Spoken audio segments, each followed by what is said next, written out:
In this video, we review Stallion Infrastructure Services Timeline feature. The timeline is an interactive module that helps navigate through the archived footage. You can change the zoom of the timeline by using the mouse wheel or from the pop-up menu. Quickly review recent history by hovering the mouse pointer over the timeline. Once a moment of interest is found, click on the thumbnail to start playback. Use the thumbnail toggle to close or open thumbnails. You can use the arrows to jump by the selected time interval or use keyboard arrows to jump 5 seconds.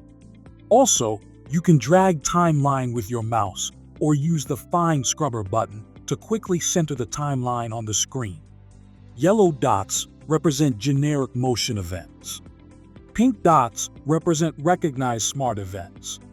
Hover your pointer over any dot to expand it and view event duration. Click on the dot to review the event.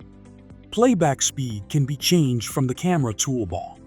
Use the arrows at the edge of the timeline to jump to the next or to the previous events. Watch our other tutorials or contact Stallion for additional information on our video surveillance monitoring portal and video surveillance hardware.